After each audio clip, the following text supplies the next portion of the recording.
Welcome to the Senior Professional Artist Podcast. I'm Dalton Barrett. I'm Josh Clements. I'm Daniel Savage. Kane, or Rogue Razor, is actually out for the day. He's dealing with some personal stuff. Should be back for the next episode. We were going to have a guest host. That also didn't work out. So we're rocking the three of us today. But I'm still unbelievably... Classic threesome? Yeah, the classic threesome. I'm still unbelievably excited. We've got some great topics to talk about for this episode. So I'm assuming y'all saw the new Starfire cast, right, for the Titan show? Unfortunately, I did see that. Same. See, I don't know. I'm waiting until I see her in costume to judge her specifically. Okay. Now, I'm completely judging the show because I'm not looking forward to it at all. But I'm waiting until I see full costume. That's fair. I can respect that. Itself isn't bothering me too much because, like after makeup, I think I'm sure she'd probably look all right. But it's the implication that if she's in her 30s, then Dick Grayson's basically going to be the age of Batman. Oh yeah, it said there was a 3-year difference between Corey and Dick, so he will be like over 30. Well, here's what they're doing, and me and somebody else were talking about this a while back. What they're doing is they're creating a family dynamic show where Dick and Starfire are like the parents. And then they're not doing the family correctly. It should be they're all like siblings. Oh no, I know that, but what they're doing is they're gonna have Nightwing and Starfire as like the parents, and then the rest of the Titans are gonna be like their children. Not actually their children, but that's gonna be the dynamic that they're setting up.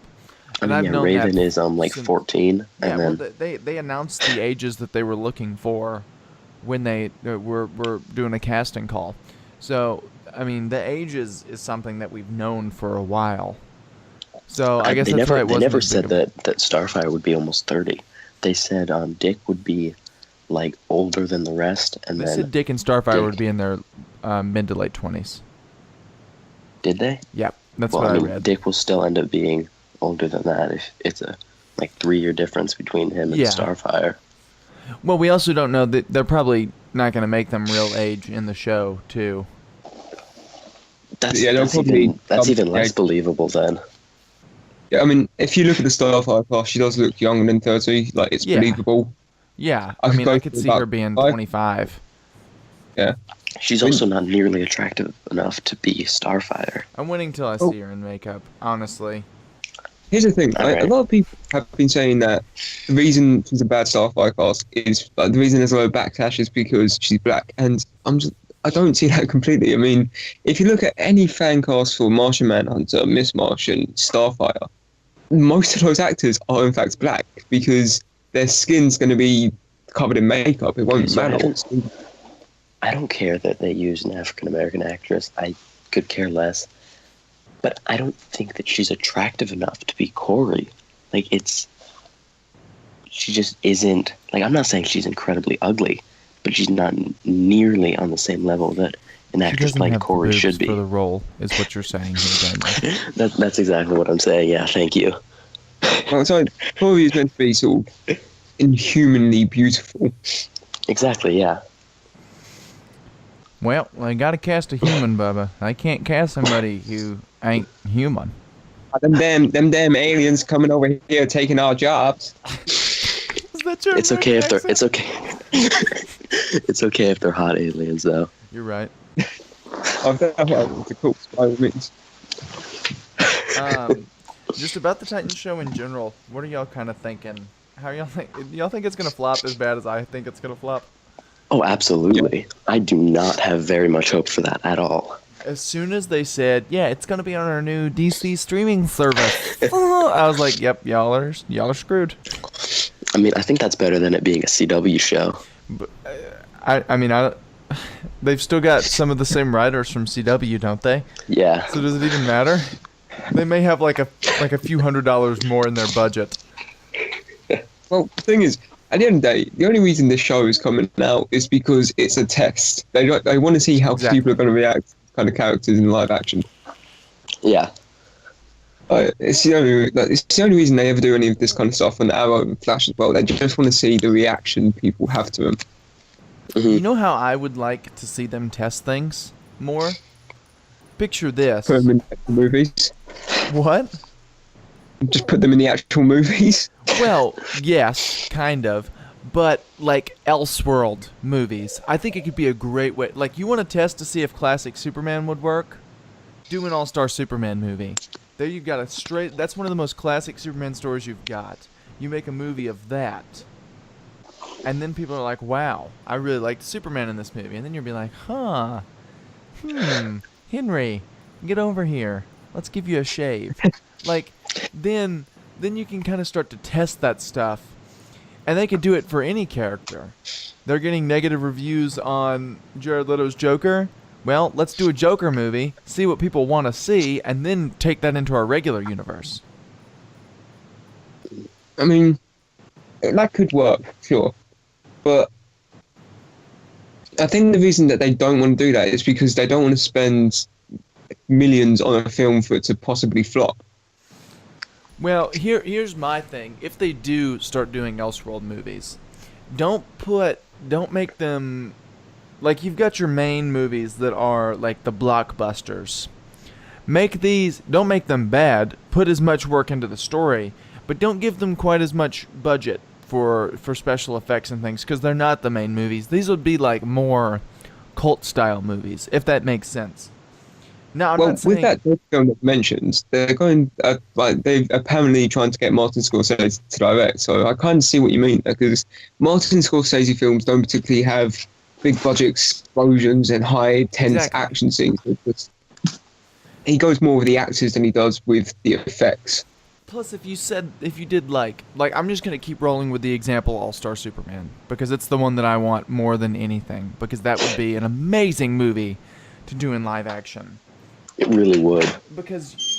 But the thing about All-Star Superman is, while it would be fairly effects heavy. It would be less effects heavy than, say, Man of Steel, because it's not an action-centered story. It's a character-centered story following Superman through his last year on Earth. And if you haven't read it, definitely read All-Star Superman. It's one of my favorite I just recently reread it, which is why I've been talking about it so much. But you follow this character through his journey of his curiosity and his obligation to the planet, and he's trying to do all these things, and it's not... I mean, there would be some things that you definitely have to go all out on the effects for. But it wouldn't be like Man of Steel, where you're destroying a whole city. I mean, there's like 3 fight scenes throughout the whole 12-issue comic. Would you say that also Superman's essentially what Man of Steel and Dawn of Justice were trying to be? I would not say that at all. In any way, shape, or form. Why? I think so. Sorry about that. Ignore that. I could say Man of Steel almost tried to be a dark, gritty American Alien. I could say that. I see aspects from that. Yeah. With the growing up thing, but no, Yeah, not like All-Star him Superman. bullied by kids and not by. If y'all could see one Elseworld DC story adapted to film, what would it be? Oh, that's a good one. Oh. I mean, I know I think you would like the Red Son Superman film that's actually supposedly being made. I would like that, yes, but at the same time, I want to see a classic Superman before I see before I see Soviet Superman. Communist. Yeah. Yeah. I want to see a good real Superman before we get a good, not real Superman. Which is why my first choice is All-Star Superman, because it would be the most classic. Because All-Star Superman is highly regarded by most Superman fans to be one of the most classic Superman stories to come out recently. Because it exists outside of all canon, but it has all of his original roots and things that he's done in the past. Like he rescued a baby Star Eater, and now he just raises it in the fortress. And Crypto's in it a lot. Man, I love me some Crypto. No, who doesn't love Crypto? Crypto's the best boy. Anyone who is- doesn't love crypto shouldn't be considered a human being. Right? Did you guys, as a kid, watch Crypto the Superdog TV show? Of course. Of course, That was the everyone best show. fucking watched No that. one That's this was. That was better than Justice League the animated series. Honestly, parts it was. I mean, yeah. Also, what you said about DC Elsewhere's film, I wouldn't mind, instead of doing this solo Joker film, have them do like a Killing Joke film. I'd say that this solo Joker film will take a lot from the Killing Joke. It wouldn't surprise me. I feel like they're going to take the sort of red aspect of it. And if they do, I wouldn't mind having a separate Batman in it. Yeah, same here. Honestly, Like, this I Joker love Ben film Affleck. could be But if you go- really revolutionary in the industry, in terms of the comic book movie industry, because it would be the first time that at the same time you have two feature-length films film series running at the same time with two different sets of actors. But see, the Killing Joke. I love the Killing Joke graphic novel so much so that I actually have a poster of the cover on my wall. But the animated film partly did it justice. If you ignore the first 30 minutes of that, Yeah, if you see then the first animated 30 film- minutes, the animated film is fantastic. Yeah, but I wouldn't mind seeing a live action version of that. Plus, it would be another sort of revolutionary film where you can go R-rated. You can go to that extreme in order to get it. maybe not to the Batgirl fucking Batman extreme, but yeah.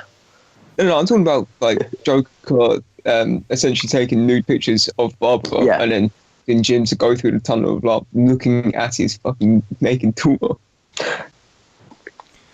I mean, Joker in that is just absolutely like so- that's the most psychotic he's ever been. Everybody's saying Oh, yeah. that they're going to go with a younger Joker. If they do a Killing Joke, I don't think a younger Joker would work as well. But who would y'all like to see cast as the Joker in that Joker movie? I kind of dig the idea of Skarsgård, Bill Skarsgård. Amen.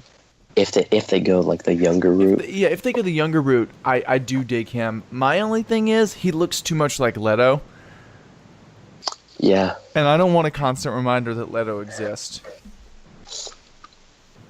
Well, our friend brought up the idea of Will Poulter, which isn't even too bad an idea. The only problem that I have with Will Poulter is that he kind of, even when he's trying to be serious, which he can do very well, like in the Maze Runner film, which again, sort of teen fiction film, not a lot of people are going to like, but it's still, he did serious bad guy quite well in that, and he could be alright in the role, but out of him and Skarsgård, I still prefer Skarsgård, just because 90% just looks creepier. Yeah. Yeah, Eyes, yeah. soulless Poulter eyes. isn't a bad idea. He's just got this face that I don't like looking at. Like, which I guess is pretty good for the Joker. I guess you don't want to. I guess you don't want a face it's not, that you can look it's not at. the same. It's not the same kind of like face that you don't like looking at, because like Well, Skarsgård, he kind of has like a creepy face that would work for Joker. Yeah. Will just has like an annoying, almost douchey looking face. Yeah, you're right. What if they don't go younger? What if they go like a solid? I mean, what if they go like a? Because if they're doing the Killing Joke, then yes, we need flashbacks with a younger Joker. But for the main Joker, you don't want. I mean, you don't want somebody that young because then it doesn't seem plausible that Batman and the Joker have that same history. So who would y'all cast as like a more as a slightly older Joker? what's the thing though? It's not just the age of the Joker that makes me think. It's what kind of Joker are they doing. Because if it's a Joker origin film, then like, let's assume that it's half previous Joker, then half like Joker becoming the man that we all know and love. If they went for that previous Joker, would you want him to be sort of a Jack Nicholson type mob boss who's actually quite good, or the Killing Joke type of scared kid who gets thrusted into this situation that he doesn't want to be in, but he has to deal with? I think Nicholson was written as a mob boss, and it worked for that movie. I think Nicholson could have pulled off any Joker. If they had told Jack Nicholson, "Hey, we're doing a Killing Joke movie and you're playing the Joker," I think it would have been fantastic. Oh, I If they absolutely said, believe we're that he doing The Dark could. Knight Returns and Jack Nicholson, you're the Joker, it would have been fantastic. Jack Nicholson was the mob boss Joker in his movie, but his Joker, even if you take out the mob boss stuff, was fantastic. I kind of Absolutely. dig the smile of Jack Nicholson's Joker as well. I like that the sort of design full- is gorgeous, but just Jack I mean, Nicholson that, in that general. scene where he uses the shocker and he shocks the guy off, and as he's doing that, he starts wiping off his normal face paint. I love it so much. That is a great scene. God, I love that scene. I love I that love film. Batman '89. It's I love that fantastic.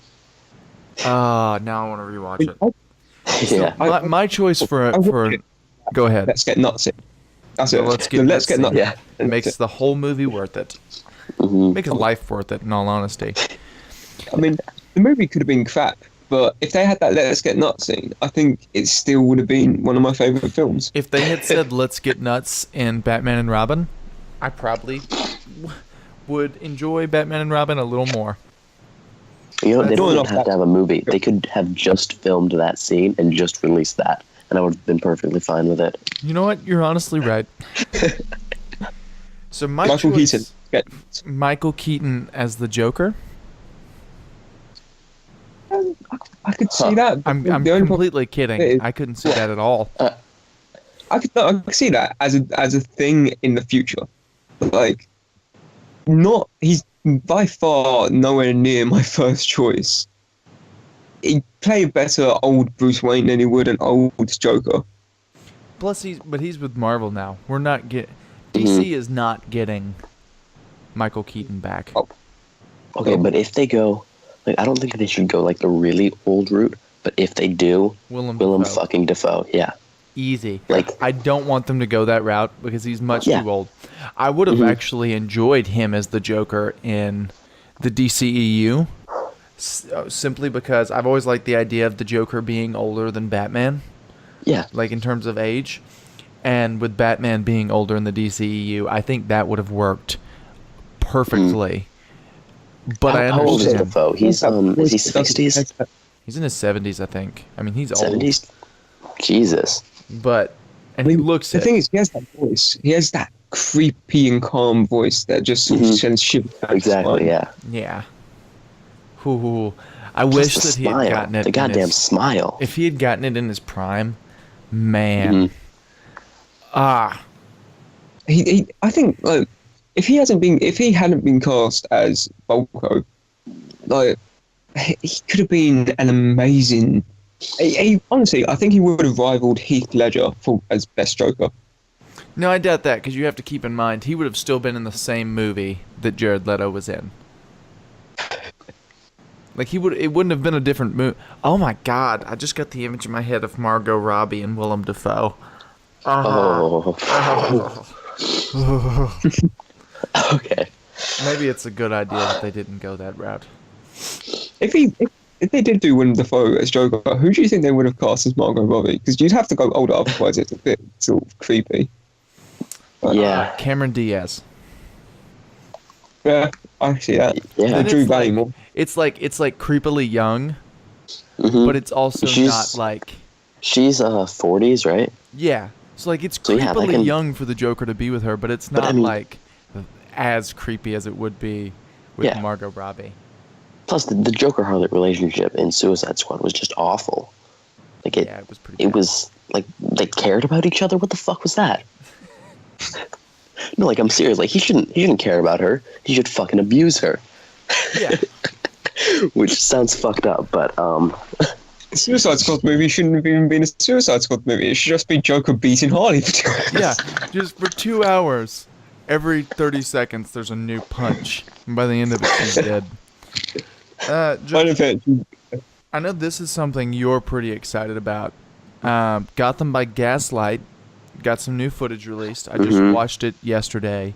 It looks fantastic. I have not seen that footage yet. Like I've seen some pictures.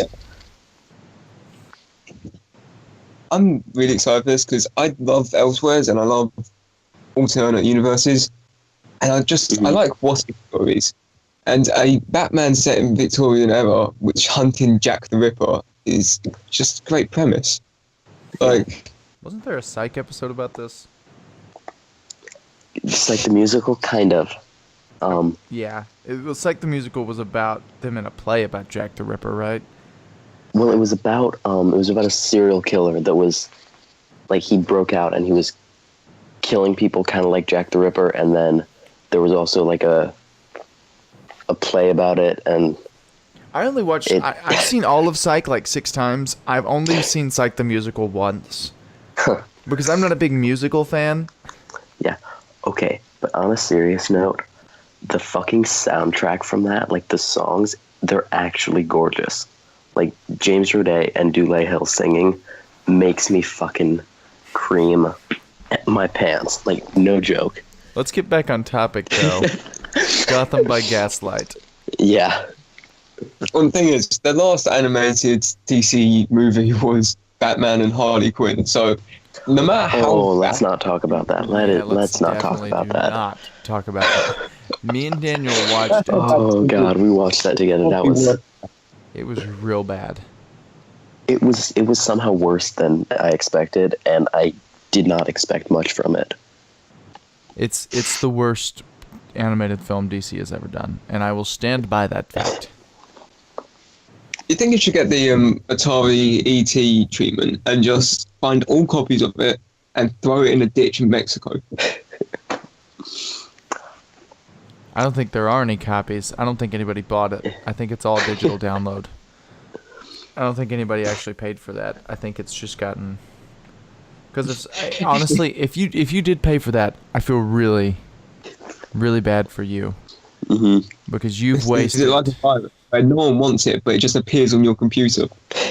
Not only did you waste your money on it, right?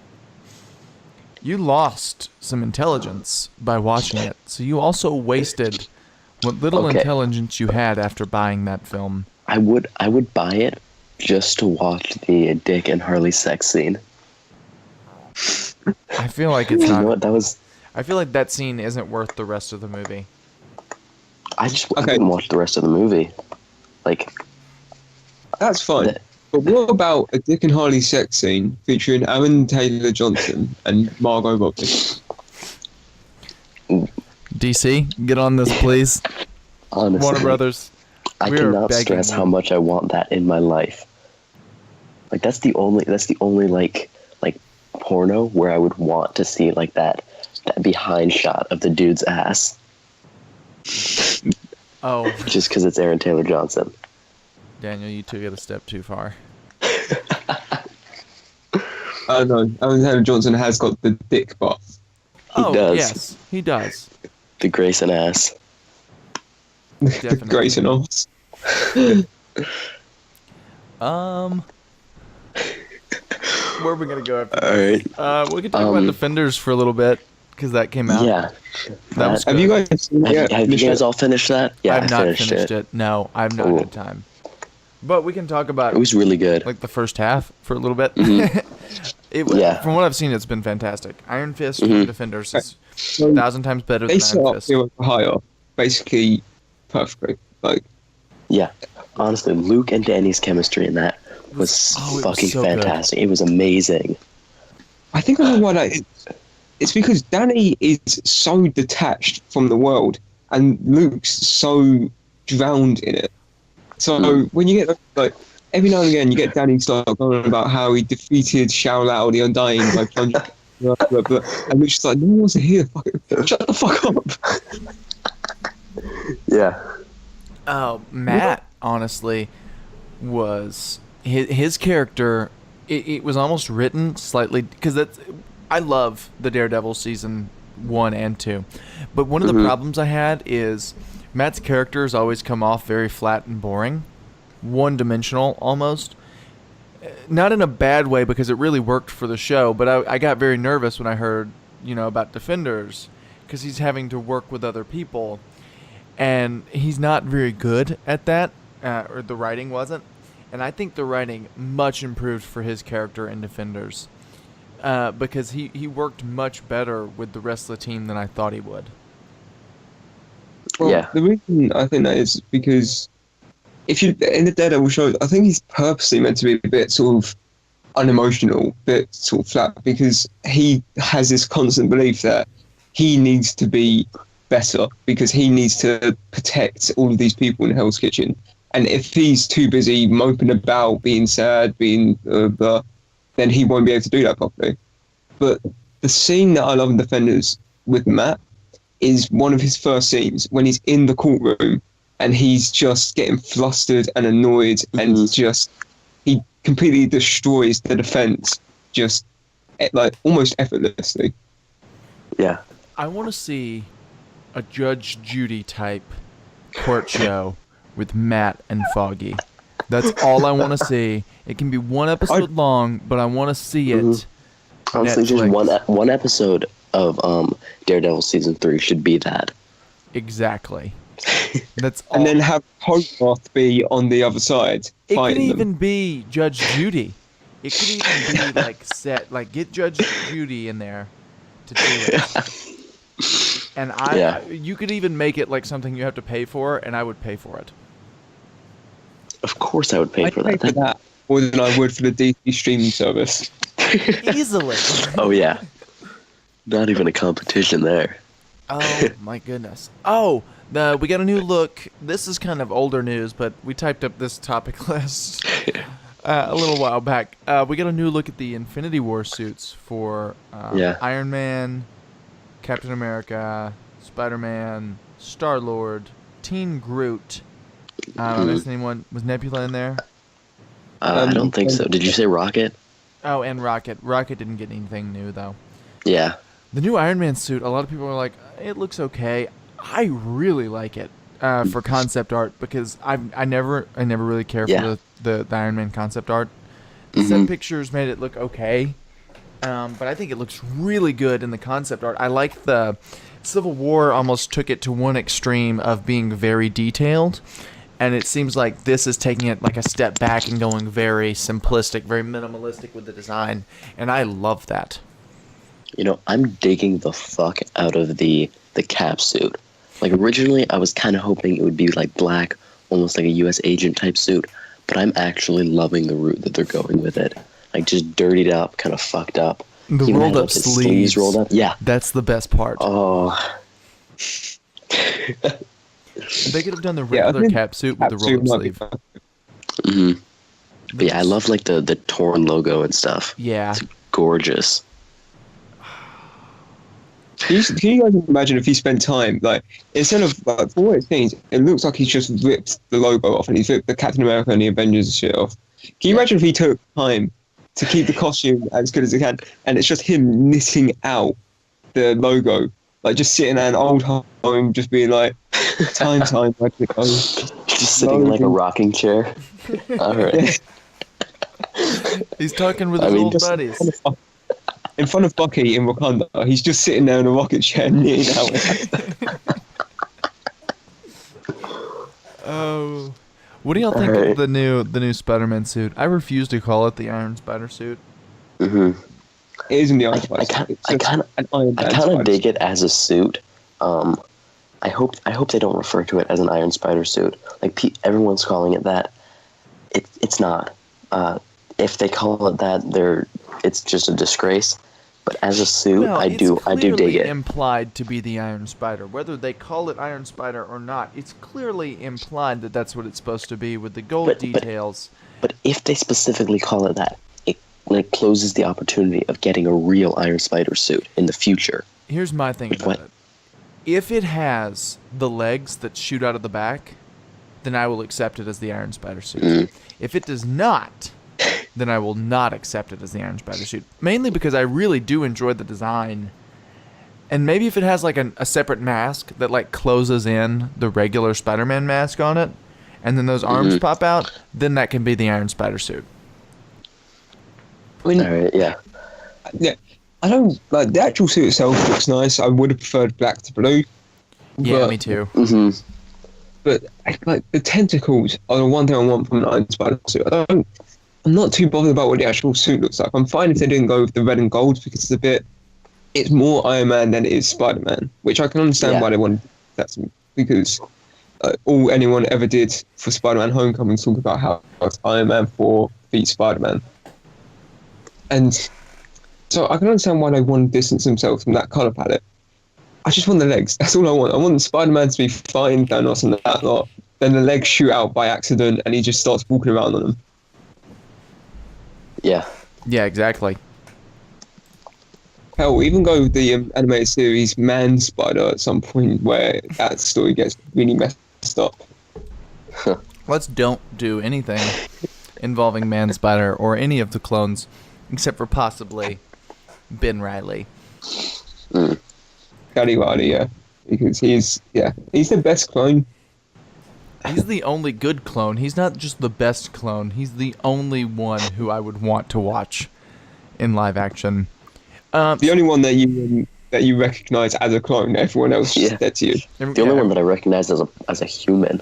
Yeah. As a person, as a character. So we get to see some pictures of those Infinity War costumes. We also got to see the new Gorilla Walkers from Star Wars: The dig Last the Jedi. fuck out of those. Those are gorgeous. Oh my goodness! Like imagine walking. I love the legs. I love how the legs in like a gorilla. Surprisingly enough. Imagine walking outside and just seeing those barreling towards your house.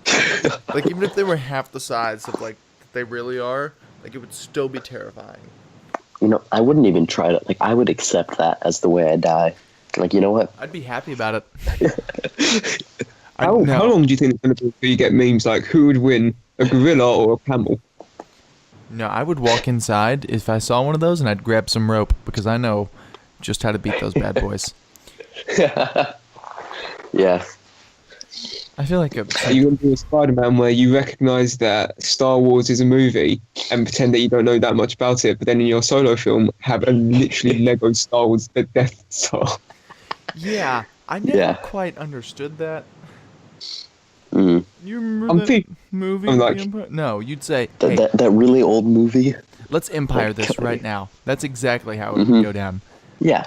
Let's Empire this guy. Like, it wouldn't go, hey, do you remember that really old movie? The Empire Strikes Back.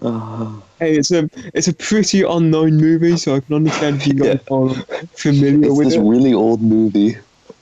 Nobody even saw it. It flopped at the box office. It's not like I'm, fighting alongside a bunch of 40-year-olds who probably grew up on Star Wars. No, you guys probably haven't seen it. It's so unknown that it's only known to those who want to know about it. Spider-Man the hipster. That's all Homecoming for. Ironically, the Death Star is not in Empire. It's the only original trilogy movie without a Death Star. Have you guys heard the rumors that supposedly Snoke's base is actually remnants of the Death Star? That's the stupidest theory I've heard in my entire life. And I've heard some pretty stupid Snoke theories. That takes the cake as the stupidest. Snoke is one of the little younglings that Anakin tried to murder. No, Snoke is Frozone from The Incredibles. I'm down for that. Walking around, honey, where's my super suit? Then Samuel L. Jackson will get to come back. Yeah. Outside. Fuck him coming back as Mace. Just have him come back as Frozone. Yeah, right. I don't want to see Mace Windu anymore. I want to see Frozone from The Incredibles. Yeah, you've got the whole rebellion attacking the First Order outside his window, and he's just walking around. Where's my super suit? Honey, where is my lightsaber? Wow. Sam Jackson, that part was because he had a lightsaber. Speaking of Star Wars, what do you guys think of the Kenobi movie? You guys want to see that? I do if they get McGregor. If they don't have McGregor, I'm going to be angry. Because McGregor wants it. Dig up Alec Guinness's corpse and use it as a puppet. CGI him back to life. I would think it'd be cool if they did progressively.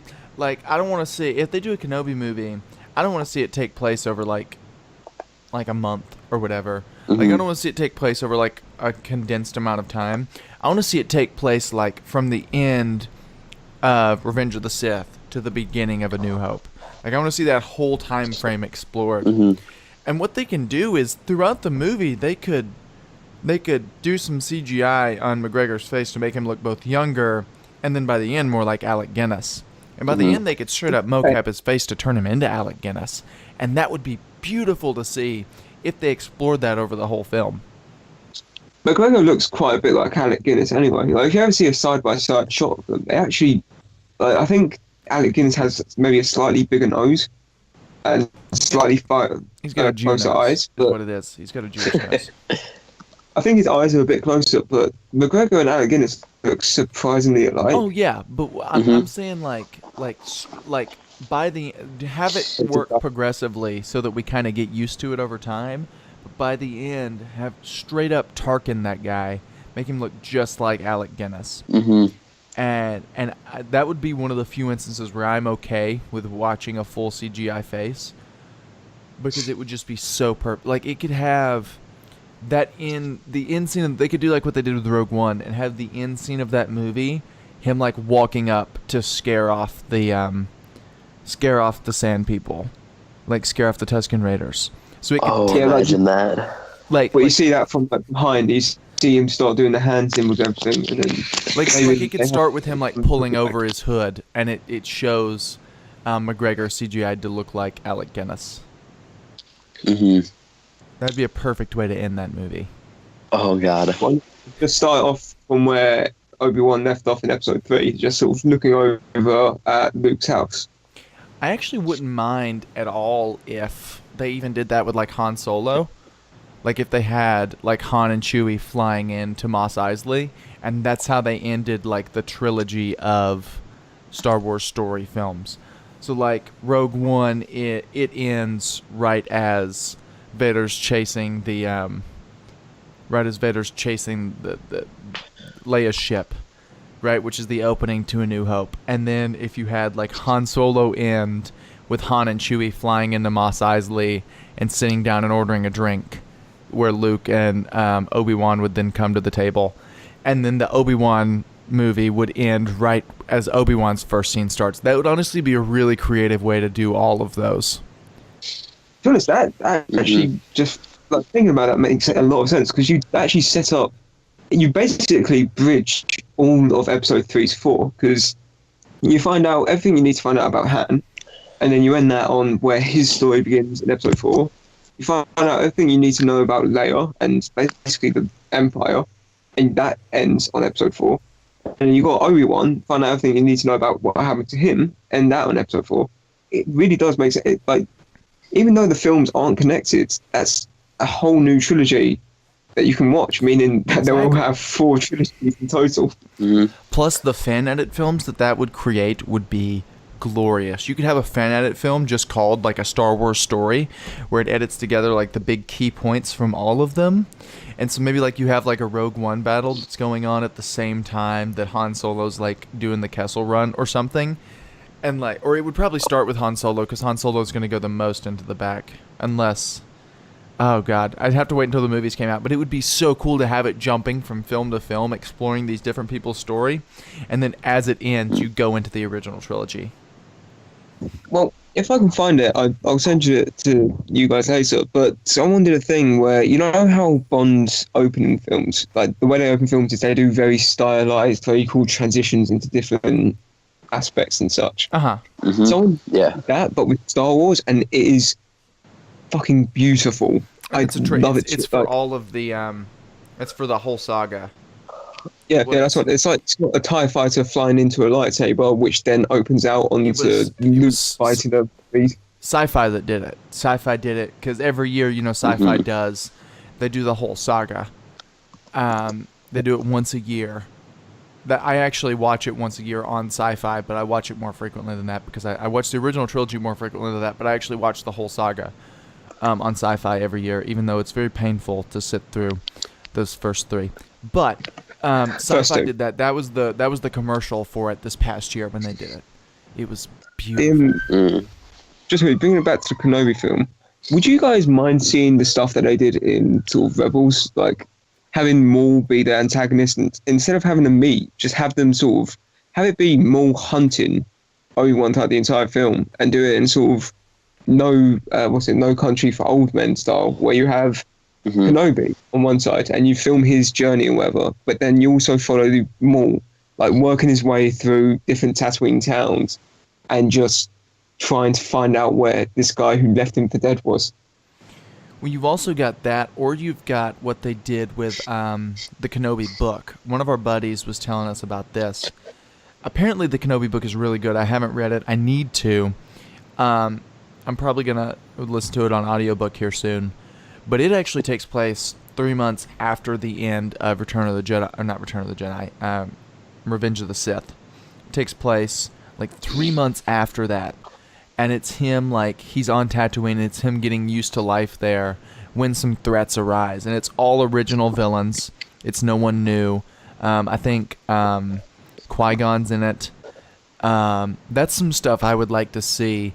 I don't even think it needs a solid villain for the movie, especially if they do it spanning from Revenge of the Sith to A New Hope. If they take that whole time period, the villain could just be Obi-Wan dealing with his boredom. Because imagine a Jedi who's used to this flashy life where he rides on the back of giant lizard chickens, then going to just live in the desert. Like, that's going to take some getting used to, and that would honestly be a great movie to follow. Do it like Logan, Old Man Kenobi. Old Man Kenobi. Or even, I was thinking more along the lines of, now it would have to be much different, but I was thinking, did y'all see Boyhood? I did not see that, no. That's the one they filmed, like, over... Yeah, exactly. Like, what was it, like 12 years or something? They filmed it over 12 years. Jesus. Which is about the same amount of time. It's like 17 years versus 12 for this one movie.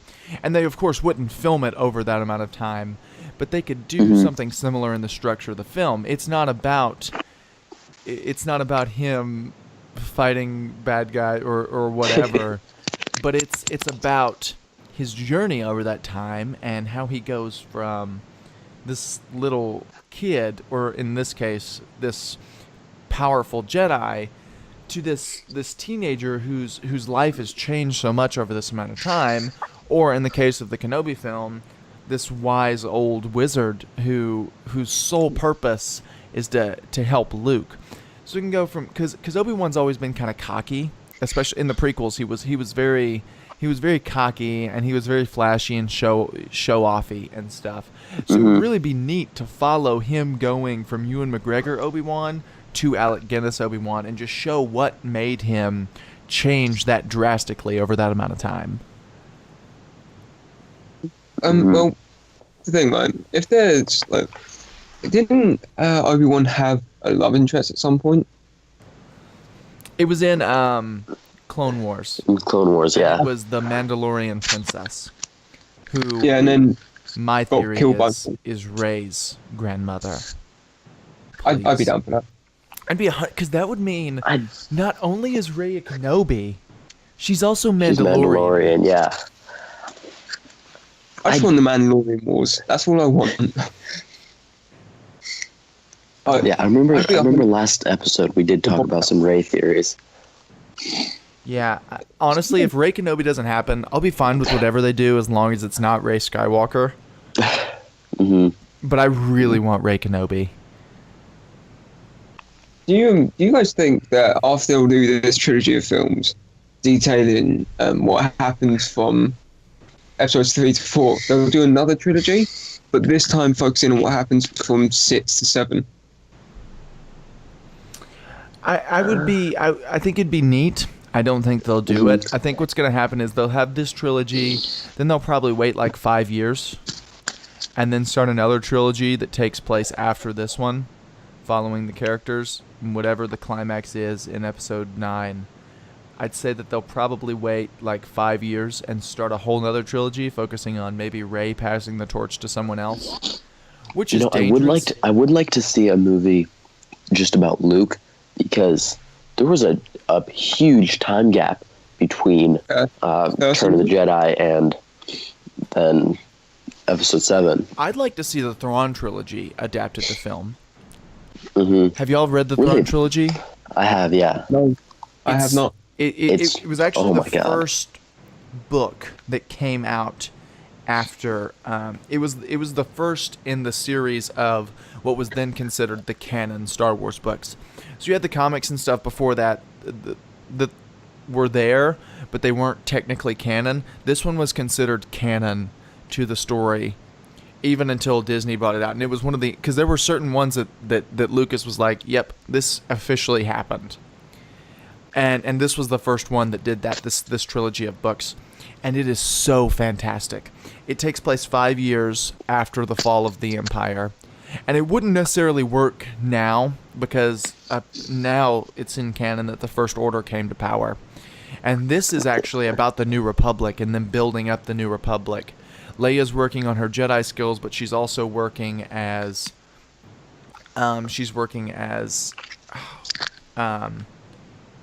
what is she? She's not a princess anymore. She's not a chancellor. What is Leia? Is she a general now? Yeah, she's a general. And it's honestly a fantastic book series because it's got the Empire trying to rebuild. So the Empire wasn't completely destroyed like it's confirmed to have been now, but it's got the actual Empire trying to rebuild. And the Emperor actually, he stated that if he died, the Empire goes into the hands of Grand Admiral Thrawn. And that's what this book series is about. It's about him battling Luke, and Luke's training new Jedi, and Leia's also training as a Jedi. And like I think Yoda's Force Ghost actually says goodbye to Luke, because this is when they established the thing that Force Ghost can only last so long before you run out of Force ability. It's a very heartfelt book, and it's an amazing series, and I would love to see it adapted. And I honestly go ahead. Would you do it as an Elseworld story? I don't think Star Wars Elseworld stories need to happen in film, because I think, like with superhero movies, you can do an oversaturation of superhero movies and nothing's going to happen. With Star Wars, I think we've got to be super careful, because we're going to get Star Wars fatigue. It's going to happen because we're going to be pushed. I don't want Star Wars to just be, oh, there's another Star Wars movie. Star Wars is an event. Star Wars is, I mean, you saw how it was. I want to feel that feeling that I felt when The Force Awakens came out. Like, that was, like you know, you remember the hype around that. It was only 2 years ago. That was, it was so exciting. There was so much energy just walking in and sitting in the theater. You sit in this theater full of people. Everybody's talking to each other. Everybody's having conversations with people that they don't even know. And everybody's just super excited to see this movie. People are in costume. And then you hear that music hit, you hear that, duh, and suddenly everyone just goes silent. They actually didn't even play trailers at the theater I was at, because there were so many people there. That before they got the movie sat in, because they were showing it at three different theaters at the theater I was at, they didn't have time to run the trailers beforehand, because by the time they got everybody sat, it was time to start the movie. And so the lights cut off and everybody gets super quiet, and then the music just starts automatically, and it was beautiful. And it was an event like that's one of those things that we're not going to get to experience much, because it's definitely not going to happen with The Last Jedi, and it 100% didn't happen with Rogue One. But it maybe if we take a break after this trilogy, maybe we could get to that point again. But I don't want to see a new of course I want to see a new Star Wars movie every year, but I also don't want to see a new Star Wars movie every year, because Star Wars isn't just a movie. Star Wars is an event. And I think they really need to be careful about that. All right, what about the Han Solo movie? I'm pumped for that. I'm excited for it. And I'm not saying that I don't want to see these Star Wars story movies, because I do. But, like, if they do one about Luke and the previous stuff, maybe make it like a Netflix series. I'm down for that. Like give it the budget of what they've given the Marvel Netflix series, and maybe make it about Luke rebuilding the Jedi Temple or something, or even do an Old Republic Netflix show, Something like that would be Come fantastic. for a Knights of the Old Republic Netflix show. A Boba Fett Netflix show done Ooh. like they're doing this Punisher show, where it's just him bounty hunting. Well, to be fair, if you see the Punisher trailer, which we should talk about, actually, think about it. If you look at the Punisher trailer, what it seems to be, it seems to be Punisher War Journal and Punisher Max. That's where they seem to be taking a lot of their influence on, because the trailer itself features a lot of Punisher in sort of military Afghan uniform. So what I'm assuming it's going to be sort of half modern day Punisher hunted down people who were selling arms that he knew back in Afghanistan or whatever. Half him back in Afghanistan. I'd actually wager we get to see the scene that they talk about in Daredevil season 2, where the Colonel lost his arm, and Punisher kills all of these people to secure a landing zone for a helicopter and saves all of those. I'm really excited for Punisher. I'm more excited for Punisher than I was for Defenders. Same, Yeah. honestly. Yeah. Because Punisher is going to be so great. Like, I can't wait. John Berthal is the perfect casting for Punisher. Like, I actually enjoyed the old Punisher movie, like the second one that they did. The first one that they did was okay at best, and the second one that they did wasn't good, but it was and they got the casting right. And then Was the second one the one called it was like Punisher War Machine? It was War something. Was it Warzone, I want to say? It may have been Warzone. Punisher Yeah. Dirty Laundry. Have you seen that? It was a short film. No. That was the one based on the first film, wasn't it? It was based on the second film. The second film is that the first film came out in like the 70s or the 80s maybe. And Okay, wait, look, there was a film in the 70s or 80s where that was Dolph Lundgren, I think. I think so. And But he actually never that was- even like wore like the Punisher logo or anything. He was just a black. But then they did a film in 2004. And that was with Tom Jane. Tom, yeah. Yeah, And then, that's the one that Dirty That's- Laundry is based off of. Yeah, that's what I was... Dirty But, like- Laundry is actually fantastic. He's I like, watched that on PS. he's at a laundromat and he's like washing his clothes or whatever. And like he sees like this mugging take place outside of the laundromat and he ignores it for as long as possible. But then like once they like threaten to kill the guy, he like walks out and he just hands it to these like muggers. And I think he like sets one of them on fire. And then he just, after he's done with that, he just walks back in, grabs his clothes. No, I remember why he waited. He waited to intervene because he was washing his Punisher shirt. And then he grabs that, puts it on, and then goes out and hands it to these guys. After he's done, he walks back in, grabs his clothes, and then just leaves. and is that also with Thomas Jane? I think so, yes. I want to say yeah. But then they did another film in 2008 which had, I think it was the same guy who... He's the guy who does all of those stunts off. Like, he was Darth Maul, then he was Toad in the first X-Men film. And then... Actually, no, I'm thinking of the wrong guy. That's the guy who everybody wanted to play Batman, right? No, I'm thinking of... The guy I'm thinking of is called Ray Park or something. Oh. There's this stunt guy that everybody wanted to play Batman after Bale, or even before Bale. Everybody wanted him, and like, he's literally a stunt guy. He's not even an actor, and everybody's like, this guy, he's going to play Batman. It was one of the worst fan castings I've ever seen in my entire life. But continue. Okay, the guy who played Frank Castle in Warzone was called Ray Stevenson. Okay. I think the dude you're talking about, was it the same guy who played Toad in X-Men? I think it was the guy who did, he was Deadpool in Origins when Ryan Reynolds was not Deadpool in Origins. Scott Adkins. Scott Adkins, that's his name. Oh, No, yeah, I sorry. do remember that. Yeah, no, the guy I was thinking of was called Ray Park. He's a stuntman. He was Snake Eyes in G.I. Joe. Okay. And he... Yeah, I'm talking about now. Yeah, but yeah, Scott Adkins is the one everyone wants for Batman because he's kind of he can do the physicality well. But he also looks nothing like Bruce Wayne in any way, shape, or form. And I feel like Bruce Wayne isn't even one of those characters that you have to get like the look down. You just have to look like a rich pretty boy, and he doesn't look like a rich pretty boy. Like even as grizzled as Ben Affleck is, he still looks like a rich pretty boy when he's Bruce Wayne, and that's what makes him work so well. Christian Bale did it fantastically. Keaton did it amazing. Keaton didn't even have the look down, but it was just in his acting. Val Kilmer is probably one of the best at it, at pulling off that look. Yeah. George Clooney really is a rich, pretty boy. He doesn't just...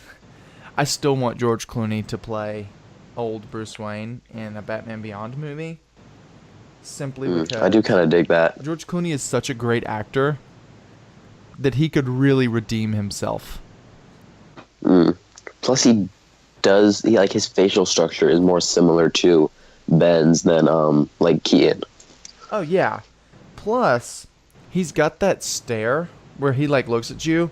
Like every time I'm watching Batman Beyond, like the animated show, Bruce will like look at Terry and he just looks like a disappointed dad all the time. And so does George Clooney. It's that judging stare, and it's like the ability to look at someone, and even if you're not, you look like you're just judging the fuck out of them. Exactly. Like look at pictures of him from like Tomorrowland. Yeah, the whole movie he just looks disappointed. That's because you're just disappointed he was in the film. You're right. Tomorrowland was bad, but it wasn't like terrible. I've seen worse movies based off of Disney rides. I've seen worse movies through George Clooney in them, such as Batman and Robin. George Clooney is such a great actor that it really sucks that he doesn't get better roles. I think it's because he's kind of typecast at this point. That's probably it. Because after Ocean's 11, he kind of got typecast as the leading man, the guy who knows everything. Yeah, he was in... What was that movie with Shailene Woodley he was in? He was a really good film. Whitebird Blizzard? That doesn't sound like it at all. No. The Descendants? No. That was it, yeah. Was that it? I know. I think that may have been it. The Descendants was a film that he was in. So, like... Wasn't that the one with Shailene Woodley where he was like the stepdad? Yeah. Yeah. That movie was good. And he was pretty good in it. Are we just filling at this point? We kind of are. I think it might be. I think it might be time to wrap it up. Yeah. Is there anything else you want to talk about real quick? Look, I mean, we were talking about Elseworlds earlier. You've got DC Metal coming out. The Batman that Laughs looks gorgeous. Yes. Oh, yeah. That seems like a really cool concept that they're doing. Like, I remember a lot of people that were, like, freaking out about Red Death. And I think there's 4 others other than Red Death and Batman that Laughs. There's The Drowned, Dawnbreaker, Cyborg Batman, Ares of Batman, and Doomsday Batman. Doomsday and Batman sounds fantastic. If you look at the pictures of Doomsday and Batman, he looks gorgeous. I'd say he is gorgeous. Not just looks at. I'd say he is gorgeous. But yeah, the Batman that Laughs looks terrifying as fuck. Oh my god, yeah, with like the evil Joker or evil Robin Jokers. It was terrifying. Oh, I need to look. Somebody send me a picture of this. I want to see this. Send it to me after. Yeah, well. I guess it's about time to wrap it up. Looks about time. Well, this has been great. It has been. It's been a pretty good episode. Sorry we couldn't get Kane in. We'll try to have him back next time. If you want to follow us on Instagram, we actually do have an Instagram specifically for the podcast. And while I did forget to mention this earlier, you definitely already know that this is on our new YouTube channel. Specifically for the podcast. We've got some other stuff coming out here soon. You may have seen some of it already. We've got some series that we're doing. We're going to have 2 speed art uploads every week. You can follow us on Instagram at semi-professional cast.